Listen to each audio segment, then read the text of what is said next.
നമസ്കാരം. News Malayalam big by election ബസ്സിലെ ആദ്യ യാത്രക്കാരൻ BJP സ്ഥാനാർത്ഥി, പാലക്കാട് BJP സ്ഥാനാർത്ഥി C കൃഷ്ണകുമാറാണ്. നമുക്ക് അദ്ദേഹത്തെ ബസ്സിലേക്ക് വിളിക്കാം.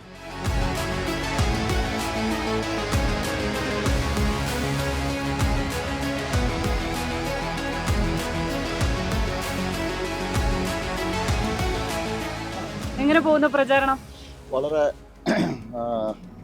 വളരെ ഉത്സാഹത്തോടുകൂടിയും ആവേശത്തോടുകൂടിയാണ് പ്രവർത്തകർ. അവസാന ഘട്ടത്തിലേക്ക് കടന്നല്ല.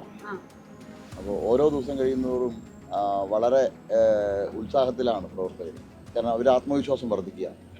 ജനങ്ങളെ സമീപിക്കുന്ന സമയത്ത് ജനങ്ങളിൽ നിന്ന് ലഭിക്കുന്ന അനുകൂലമായിട്ടുള്ള പ്രതികരണം, ജനങ്ങൾ ഇത്തവണ ഒരു മാറ്റത്തിനായിട്ട് NDAക്ക് വോട്ട് ചെയ്യുന്നുള്ള അവരുടെ മറുപടികൾ, ജനങ്ങളുടെ നിന്ന് ലഭിക്കുന്ന മറുപടികൾ, അതുപോലെ തന്നെ പാലക്കാടിന് നഷ്ടപ്പെട്ട ശ്രീധരൻ സാറുടെ ആ വിജയം, അതെല്ലാം ഇത്തവണ വലിയ പ്രതീക്ഷയാണ് നൽകുന്നത്. ജനങ്ങൾ ഇത്തവണ ഒരു ചരിത്രപരമായിട്ടുള്ള ഒരു വിധിയെഴുത്ത് നടത്തുന്നുള്ള പ്രതീക്ഷയിലാണ്. C കൃഷ്ണകുമാർ എന്ന് പറയുന്ന സ്ഥാനാർത്ഥിയെ ജനങ്ങളെ സംബന്ധിച്ചിടത്തോളം പരിചയപ്പെടുത്തലിൻ്റെ ആവശ്യമില്ലാത്ത ആളാണ്. അപ്പോൾ മുമ്പൊക്കെ നിന്ന് പരാജയപ്പെട്ടിട്ടുണ്ട്. ആ ഒരു അനുഭാവം കൂടി താങ്കളോട് ഉണ്ടാവും എന്ന് കരുതുന്നുണ്ടോ? തീർച്ചയായിട്ടും. പാലക്കാട്ടുകാരെ സംബന്ധിച്ചോളം തെരഞ്ഞെടുപ്പിൽ പരാജയപ്പെട്ടാലും പാലക്കാട് നിരന്തരമായിട്ട് പൊതുപ്രവർത്തന രംഗത്ത് അവരുടെ ആവശ്യങ്ങൾക്ക് മുന്നിൽ നിന്ന ആളുകളാണ്. പിന്നെ നഗരസഭാ തെരഞ്ഞെടുപ്പുകളിൽ ഞാൻ വിജയിച്ച ചരിത്രം അവരുടെ മുന്നിലും. എപ്പോഴും ഒരു വെല്ലുവിളി ഏറ്റെടുത്ത് പാർട്ടിയെ വിജയത്തിലേക്ക് നയിച്ച ഒരു ചരിത്രം എനിക്കുണ്ട്. അതും ഞങ്ങളുടെ ശക്തമായിട്ടുള്ള അടിത്തറയുള്ള പ്രദേശങ്ങളിലല്ല. ഞങ്ങൾ പരാജയപ്പെട്ട് മൂന്നാം സ്ഥാനത്തെല്ലാം ഉള്ള സ്ഥലങ്ങളിൽ പോയി മത്സരിച്ച് വിജയിച്ച ഒരു വ്യക്തി എന്നുള്ള നിലയിൽ ഇത്തരം വെല്ലുവിളികളെ ഏറ്റെടുക്കാനും പാർട്ടിയെ വിജയത്തിലേക്ക് നയിക്കാനും കഴിയുന്നുള്ള ഒരു പ്രതീക്ഷ ജനങ്ങളുടെ അടിക്കും. അതുതന്നെയാണ് എൻ്റെയും ആത്മവിശ്വാസം. ഇത്തവണ BJPക്ക് NDAക്ക് കേരളത്തിലെ നിയമസഭയിൽ ഒരു സാമാജികനെ എത്തിക്കാനുള്ള ഒരു ചരിത്ര നിയോഗം എന്നിലൂടെ നടക്കുന്നുള്ളതാണ് ഞാൻ വിചാരിക്കുന്നത്. സരീഷും പ്രസാദുമാണ് തുടക്കം മുതൽ ഈ പ്രചരണം നേരിട്ട് നിന്ന് കാണുന്നവർ. നിങ്ങൾക്ക് ചോദിക്കാനുള്ളത്? ഇല്ല, കഴിഞ്ഞ ഘട്ടങ്ങളിലൊക്കെ നമ്മൾ വോട്ട് എണ്ണി കഴിഞ്ഞപ്പോൾ നഗരസഭയിൽ വ്യക്തമായൊരു ഭൂരിപക്ഷം BJPക്കുണ്ട്, നഗരസഭ ഭരിക്കുന്നൊരു. പക്ഷേ തൊട്ടടുത്ത പഞ്ചായത്തുകളിലേക്ക് പോകുമ്പോൾ വലിയ രീതിയിൽ പുറകോട്ട് പോകുന്നൊരു സാഹചര്യമുണ്ട്. അത്തവണ എങ്ങനെയായിരിക്കും മാറ്റം വരിക? നഗരസഭാ പരിധിയിൽ ഞങ്ങളെ കഴിഞ്ഞ തവണ പ്രായരി പഞ്ചായത്തിലാണ് ഞങ്ങളെ മറികടന്ന് UDF. ഇത്തവണ നഗരസഭയിൽ വലിയൊരു ലീഡ് വർദ്ധിപ്പിക്കുക, കഴിഞ്ഞ തവണത്തേക്കാളും കൂടുതൽ ലീഡ് വർദ്ധിപ്പിക്കുക. ഒപ്പം 3 പഞ്ചായത്തുകളിലും കഴിഞ്ഞ തവണ ഞങ്ങൾ 3-ാം സ്ഥാനത്താണ്. അവിടെ 2 പഞ്ചായത്തുകളിൽ ഞങ്ങൾ 1-ാം സ്ഥാനം എത്തുക, ഒരു പഞ്ചായത്തിൽ 2-ാം സ്ഥാനം എങ്കിലും എത്തുക. അതാണ് ഞങ്ങളുടെ ലക്ഷ്യം. അപ്പോൾ ഇത്തവണ UDFന് മേൽക്കായ്മയുള്ള പ്രായരി പഞ്ചായത്ത്, ആ പ്രായരി പഞ്ചായത്തിനെ മറികടക്കാൻ മറ്റ് 2 പഞ്ചായത്തുകളും വഴി സാധിക്കുക എന്നുള്ളതും നഗരസഭയിലെ ലീഡ് കൊണ്ട് ഭൂരിപക്ഷം ഉറപ്പിക്കുക എന്നുള്ളതാണ് ഞങ്ങൾ ലക്ഷ്യമിടുന്നത്. അതോടൊപ്പം ഈ നഗരസഭയുടെ ഒരു വികസനവുമായി ബന്ധപ്പെട്ടുള്ള വലിയ ആരോപണങ്ങളുണ്ട്. അപ്പോൾ അത് ഒരുപക്ഷെ BJPക്കെതിരെ ഏറ്റവും കൂടുതൽ രൂക്ഷമായ വിമർശനം ഉന്നയിക്കുന്നതും അതുമായി ബന്ധപ്പെട്ടാണ്. ടൗൺ ഹാളിൻ്റെ നിർമ്മാണം ഉൾപ്പെടെയുള്ള കാര്യങ്ങളാണ്. അതിനെ എങ്ങനെ പ്രതിരോധിക്കാനാണ്? അല്ല, ടൗൺ ഹാളിൻ്റെ നിർമ്മാണം ആരാ നടത്തിയത്? ടൗൺ ഹാൾ MLAയുടെ ആസ്തി വികസന ഫണ്ടിൽ നിന്ന് 4 കോടി രൂപ ചെലവഴിച്ചിട്ടുള്ള ഇതാണ്. 2014 UDF നഗരസഭാ ഭരണം കൈയാളുന്ന സമയത്താണ് ഷാഫി പറമ്പിൽ MLAയുടെ ആസ്തി വികസന ഫണ്ടിൽ നിന്ന് ആ പ്രൊജക്റ്റ് ഏറ്റെടുക്കുന്നത്. നഗരസഭ 2014 ടൗൺ ഹാള് MLAയുടെ കൈമാറിക്കഴിഞ്ഞു. അത് പൂർത്തീകരിച്ച് കൈമാറേണ്ടത് ഉത്തരവാദിത്തം MLAക്കാണ്, നഗരസഭയ്ക്കല്ല. അപ്പോൾ അതിൻ്റെ മുഴുവൻ പ്രവർത്തനങ്ങൾ, അതിൻ്റെ പ്ലാന്, അതിൻ്റെ ഫണ്ടിങ് എല്ലാം MLA ആണ്. ഷാഫി പറമ്പിലാണ് നേരിട്ട് മേൽനോട്ടം വഹിക്കുന്നത്. അദ്ദേഹമാണ് ഹാബിറ്റാറ്റിന് കൊടുത്തിരിക്കുന്നത്. അപ്പോൾ അതിൻ്റെ പരിപൂർണമായിട്ടുള്ള ഉത്തരവാദിത്തം ഷാഫി പറമ്പില്ല. നഗരസഭയ്ക്ക് ഇതിൽ യാതൊരുവിധ റോളുമില്ല. നഗരസഭയ്ക്ക് 4 കോടി രൂപയുടെ നഷ്ടമാണ് 10 വർഷം കൊണ്ട് ഉണ്ടാക്കിയിരിക്കുന്നത് MLA. അത് വാടക ഇനത്തിൽ നഗരസഭയ്ക്ക് ഒരു 25-30 ലക്ഷം രൂപ ഒരു പ്രതിവർഷം വരുമാനം ഉണ്ടാകുന്ന നഗരസഭാ ടൗൺ ഹാള് കഴിഞ്ഞ 10 വർഷമായിട്ട് കൂട്ടിയിട്ടിരിക്കുക. 3.5-4 കോടി രൂപ നഗരസഭയ്ക്ക് നഷ്ടമാണ്. അതിൻ്റെ ഉത്തരവാദിത്തം ഷാഫിയാണ്, അല്ലാതെ നഗരസഭയ്ക്ക് അതിൽ യാതൊരു റോളുമില്ല. നഗരസഭ ഭരണത്തെ സംബന്ധിച്ച് ജനങ്ങൾക്കറിയാം. 25-30 വർഷം തുടർച്ചയായിട്ട് UDF ഭരിച്ച നഗരസഭയാണ്. ഇവിടുത്തെ കുടിവെള്ള പ്രശ്നത്തിന് പരിഹാരം ഉണ്ടായിട്ടില്ല. 70ത്തെ കുടിവെള്ള പദ്ധതിയായിരുന്നു. ഞങ്ങൾ വളരെ ബൃഹത്തായിട്ടുള്ള ഒരു കുടിവെള്ള പദ്ധതി പാലക്കാട് നഗരത്തിൽ അമൃതിൽ ഉൾപ്പെടുത്തിക്കൊണ്ടുവന്നു. 109 കോടി രൂപയുടെ കുടിവെള്ള പദ്ധതിയായിരുന്നു. ഇന്ന് പാലക്കാട് നഗരത്തിൽ നിങ്ങൾക്ക് ഏത് പ്രദേശത്ത് വേണമെങ്കിലും ചോദിക്കാം, CPM-ന്റെ ശക്തി കേന്ദ്രങ്ങൾ, ന്യൂനപക്ഷങ്ങൾ തിങ്ങിപ്പാർക്കുന്ന സ്ഥലങ്ങൾ, ഇവിടെ എല്ലാം നിങ്ങൾക്ക് പോയി ചോദിക്കാം. ഞങ്ങളുമായിട്ട് യാതൊരു ബന്ധവുമില്ലാത്ത പ്രദേശങ്ങളിൽ നിങ്ങൾക്ക് പോയി ചോദിക്കാം. അവിടുത്തെ ജനങ്ങൾ പറയും ഇപ്പം പാലക്കാട് നഗരത്തിൽ കുടിവെള്ള പ്രശ്നമില്ല, സുഭിക്ഷമാണെന്നുള്ളത്. അത് ഏറ്റവും വലിയ നേട്ടമല്ലേ? മനുഷ്യന് കുടിവെള്ളം കൊടുക്കലാണല്ലോ ഏറ്റവും പ്രധാനം. 3 പഞ്ചായത്തുകളിൽ നിങ്ങളൊന്ന് യാത്ര ചെയ്ത് നോക്ക്, രൂക്ഷമായിട്ടുള്ള കുടിവെള്ള പ്രശ്നമാണ്. ഇന്നലെ ഞാൻ മാത്തൂർ പഞ്ചായത്തിൽ പോയ സമയത്ത് അവിടെ അമ്മമാർ പറയുമായിരുന്നു, പുഴയിൽ നിന്നുള്ള വെള്ളം ഫിൽറ്ററിങ് പോലും ഇല്ലാതെ, യാതൊരുവിധ ശുദ്ധീകരണവും ഇല്ലാതെ നേരിട്ട് വീടുകളിലേക്ക് കൊടുക്കുക. എത്ര ഗുരുതരമായിട്ടുള്ള ആരോഗ്യ പ്രശ്നം ഉണ്ടാക്കും. 3 വർഷമായിട്ട് ജൽജീവൻ മിഷൻ പദ്ധതി 5 വർഷമായിട്ട് ഇവിടെ നടക്കുന്നുണ്ട്. കഴിഞ്ഞ 3 വർഷത്തിനുള്ളിൽ MLAക്ക് ആ പ്രശ്നം പരിഹരിച്ചിട്ടില്ല. അപ്പോൾ ജനങ്ങൾക്ക് തിരിച്ചറിയാം ആരാണ് പാലക്കാട് നഗരത്തിൽ വികസനം കൊണ്ടുവന്നത്, എന്താണ് UDF-ന്റെ ഭരണവും BJP-യുടെ ഭരണവും നഗരത്തിൽ ഉണ്ടാക്കിയ വ്യത്യാസം എന്നുള്ളത് എല്ലാവർക്കും അറിയാം.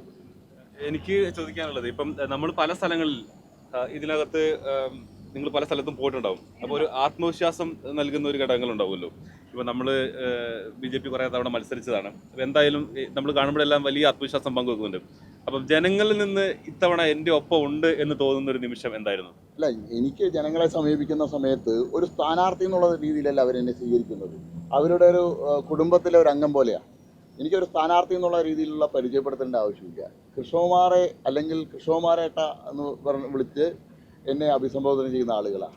അല്ലെങ്കിൽ എനിക്ക് അമ്മയെ അല്ലെങ്കിൽ അച്ഛ അല്ലെങ്കിൽ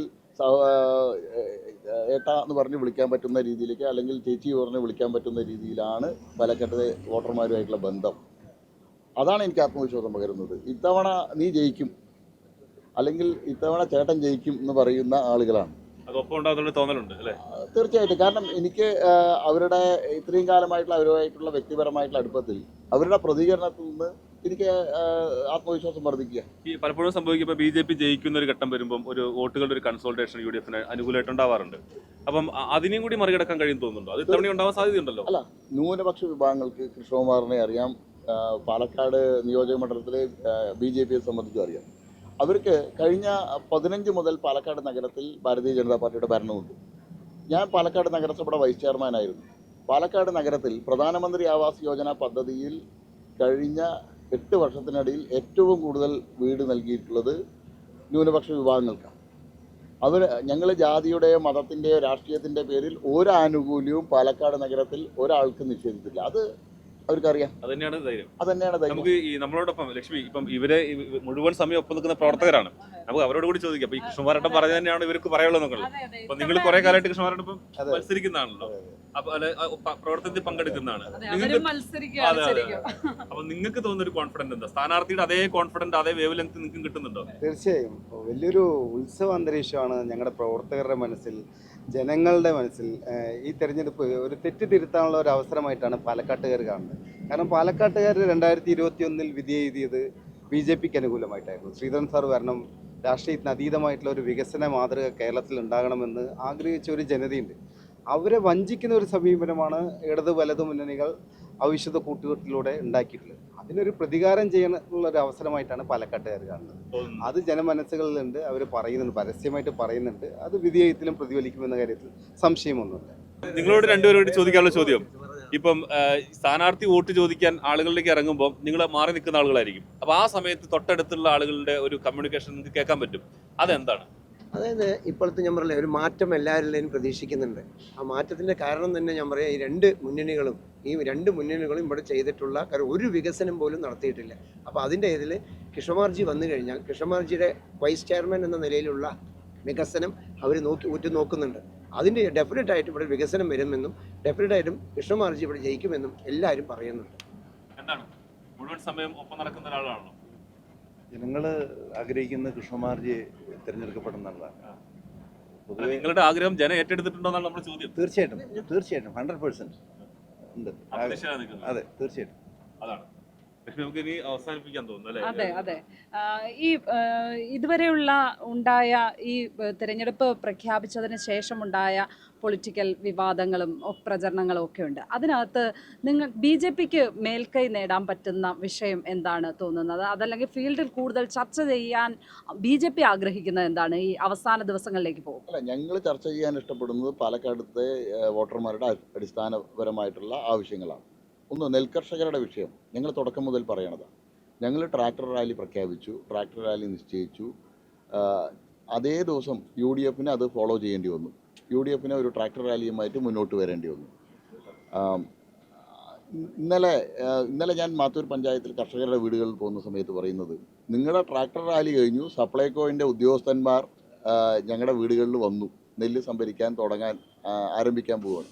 അപ്പോൾ ഞങ്ങൾ നടത്തിയ ഒരു സമരം, ഞങ്ങൾ എന്താണോ ഉദ്ദേശിച്ചത് ജനങ്ങൾക്ക് വേണ്ടി, അതിൽ ഞങ്ങൾ വിജയിച്ചു. ഞങ്ങളുടെ ഒരു ട്രാക്ടർ റാലി കൊണ്ട് സർക്കാരിൻ്റെ കണ്ണ് തുറപ്പിക്കാൻ, കർഷകരുടെ നെല്ല് സംഭരിപ്പിക്കാൻ കഴിഞ്ഞു എന്നുള്ളത് ഞങ്ങളെ സംബന്ധിച്ചുള്ള ഏറ്റവും വലിയ വിജയമാണ്. അങ്ങനെ പാലക്കാട് ഓരോ അടിസ്ഥാനപരമായ കുടിവെള്ള പ്രശ്നം, 3 പഞ്ചായത്തുകളിലെയും കുടിവെള്ള പ്രശ്നം ഞാൻ അത് ഈ തെരഞ്ഞെടുപ്പിൽ ചർച്ചയാക്കുന്നുണ്ട്. അതിനൊരു പരിഹാരം ഉണ്ടാവും. അതാണ് ഒരു പൊതുപ്രവർത്തകൻ എന്നുള്ള നിലയിൽ ഒരു തെരഞ്ഞെടുപ്പ് കൊണ്ട് നേടാൻ ഏറ്റവും ആദ്യം നേടേണ്ട വിജയം എന്നുള്ളത് ഞാൻ കരുതുന്നു. അതിൽ ഞങ്ങൾ വിജയിച്ചു കഴിഞ്ഞു. ഉഷാറായി പോവാണ് തെരഞ്ഞെടുപ്പ് പ്രചരണം. എല്ലാവർക്കും കൃത്യസമയത്ത് ഭക്ഷണമൊക്കെ കഴിക്കാൻ പറ്റുന്നുണ്ടോ? എന്താ? ഈ ബസ്സിൽ കയറുന്ന ഒരാൾ ജയിച്ചിരിക്കും. അതെ. ഇതിലൊരാളാണോ ജയിക്കുക? ഇതിലൊരാളാണോ? ജയിക്കുക? 3 സ്ഥാനാർത്ഥികളും കയറുന്നുണ്ട്. അപ്പൊ അതിനകത്ത് 3 സ്ഥാനാർത്ഥികളിൽ ഒരാൾ ജയിച്ചിരിക്കും. ടിക്കറ്റ് എടുക്കണ്ടല്ലോ. ടിക്കറ്റ് എടുക്കേണ്ട ആവശ്യമില്ല ഇതിനകത്ത്.